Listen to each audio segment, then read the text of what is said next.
Hi, I'm Charles J. Hunk. Thank you for watching. And thank you to Rob for the haircut.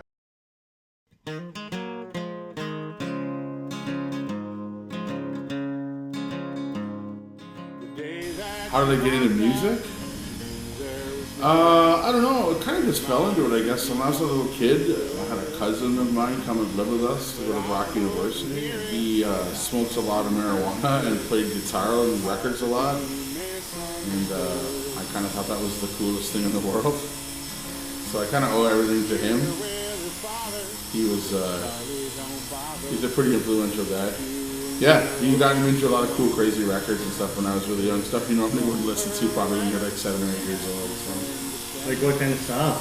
A lot of Black Sabbath, The Who, kind of the stuff that normally an 8-year-old kid probably wouldn't be listening to, whose parents listen to a lot of country and western music. So I kind of owe most of it to him. That's kind of weird though, like the progression it made. I was thinking about that the other day actually, when I was 16. I started playing in my first real punk band, the Nocturnals. We didn't really have any place to practice, so whenever someone's parents would go out, we'd like storm the house and set up and just jam there.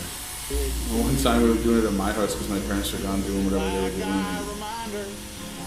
One of the guys that was in the band, and I use that term band loosely, invited some other friends of his over.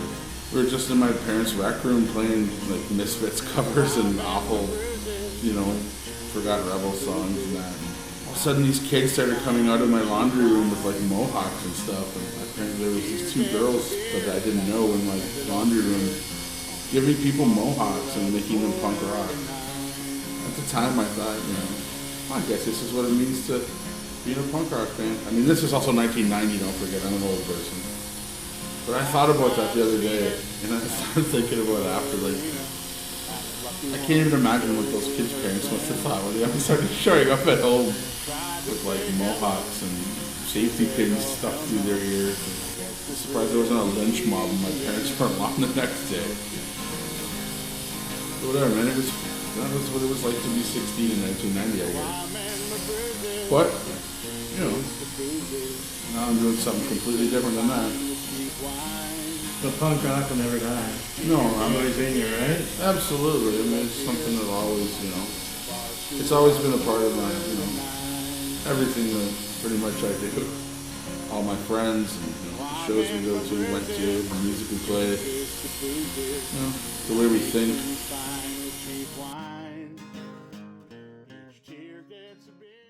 This song's called Drowning in Whiskey.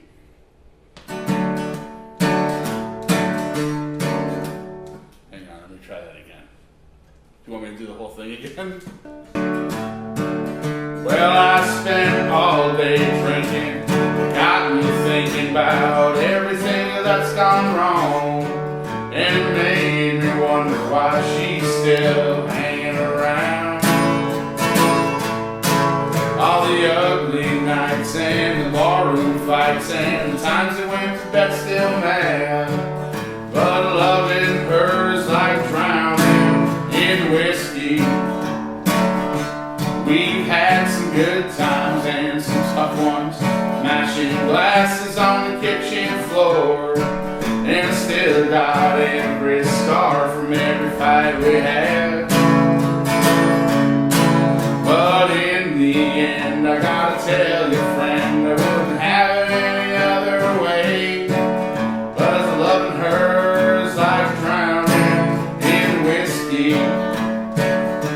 it's like straight from the bottle of the cheapest whiskey and the worst bar you've ever seen. And you go back every night and lay your money down for one more shot of that old gut rock, so you can feel the way it felt before. 'Cause loving her's like drowning in whiskey.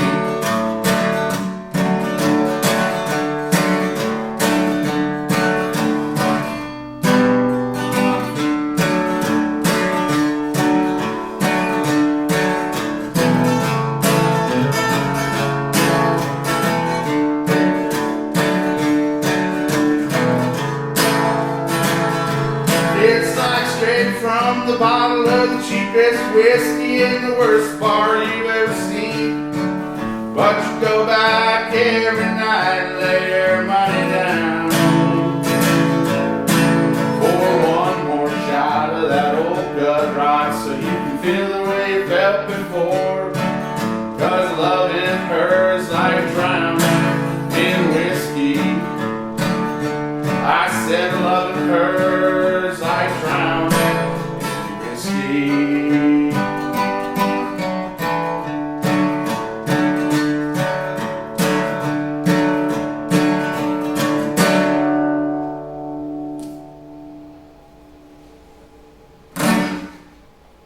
Thank you. That's it. Sweet. Great. Is that it? That's it. It's good. That was good. Awesome.